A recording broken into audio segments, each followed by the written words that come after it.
এখানেই গল্পটা আসে আত্মার। ধরো দুজন ব্যক্তি, বিবাহিত স্বামী স্ত্রী, বিয়ের পরে খুব ঝগড়াঝাটি করছে, ঠাকুরকে পুজো দিচ্ছে না, খুব ঝগড়াঝাটি করছে, খুব হিংসা মনের ভেতরে। সেই 22 খানা ক্রোমোজোমের ভেতরে কোনটা ডমিন্যান্ট হবে, কোনটা সাপ্রেসিভ হবে, সেটা পরিবর্তন ঘটতে থাকে। যেমন উদাহরণ সহকারে ধরো, আগের বার কি বলেছিলাম, বাবার 10 খানা ডমিন্যান্ট ক্রোমোজোম, মায়ের 12 খানা ডমিন্যান্ট ক্রোমোজোম। এবারে ঝগড়াঝাটি করার ফলে এবং পুজো টুজো না দেওয়ার জন্য তাদের ভেতরের যে চরিত্র, সেই চরিত্রর কারণে বাবার 10টার জায়গায় 15টা ক্রোমোজোম ডমিন্যান্ট ক্রোমোজোম হয়ে গেল। যখন আর কি মেয়ের আর ছেলের ক্রোমোজোম মিলন ঘটবে, সেই সময়কার ঘটনা বলছি। মেয়ের থেকে যে 22 খানা ক্রোমোজোম এলো +1, আর বা ছেলের থেকে যে 22 খানা ক্রোমোজোম এলো +1, সেই ছেলের ক্রোমোজোমের ভেতরে 15 খানা ক্রোমোজোম মেয়ের 15টা ক্রোমোজোমকে সেম ক্যারেক্টারকে দাবিয়ে দিল, এবং বাকি মেয়ের যে 7খানা ক্রোমোজোম, সেই ছেলের 7খানা ক্রোমোজোমকে দাবিয়ে দিল। সেখান থেকে উৎপন্ন হলো একজন সন্তান। সেই সন্তানের এক ধরনের চরিত্র, ব্যবহার, সম্পূর্ণ বুদ্ধি তৈরি হবে, সৃষ্টি হবে।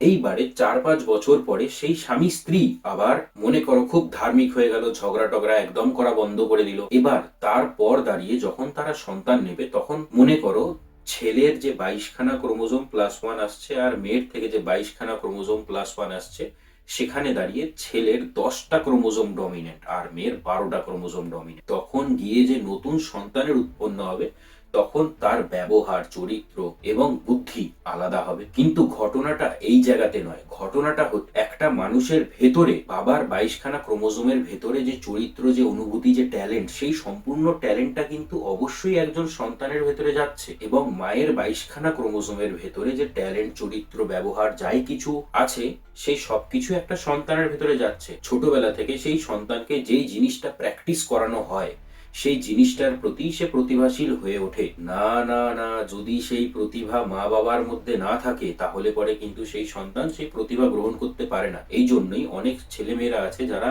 স্কুলে পড়াশোনা করতে তো যায়, কিন্তু সঠিকভাবে পড়াশোনা করতে না পেরে ছোট বয়সেই পড়াশোনা ছেড়ে দিয়ে লেবারের কাজে চলে যায়। অনেকেই আছে যারা কাঁধে প্রোডাক্ট নিয়ে কিংবা কোনো জিনিসপত্র নিয়ে চলতে পারে না। আবার অনেকেই আছে যারা এসিতে বসলে পরেই সর্দি ঠান্ডা লেগে যায়। কেন এই জিনিসটা ঘটে? তার মানে মূল কথা হচ্ছে, একজন সন্তানের ভেতরে তার মা বাবার সম্পূর্ণ চরিত্র থাকে। মা বাবার যে ব্যবহার, যে বুদ্ধি, সেই বুদ্ধি যদি প্রকাশ করতে চায় একজন সন্তান, সেই সন্তান অবশ্যই যদি সেটার প্রতি প্র্যাকটিস করে এবং সেটার প্রতি আগ্রহী হয়ে ওঠে, সেই জিনিসটার প্রতিভা অবশ্যই তার মধ্যে থেকে ফুটে উঠবে। এবারে তোমরা জিনিসটাকে বড় করে ভাব। বাবা যে জন্ম নিয়েছিল, তখন তার মা এবং বাবার মিলনে বাবা জন্ম নিয়েছিল। বাবার ভেতরে যে ক্যারেক্টার গুলো আছে, প্রতিভাগুলো আছে, সেগুলো তার বাবা মার থেকে এসছে, এবং মায়ের ভেতরে যে প্রতিভাগুলো আছে, সেটা তার মা বাবার থেকে এসছে।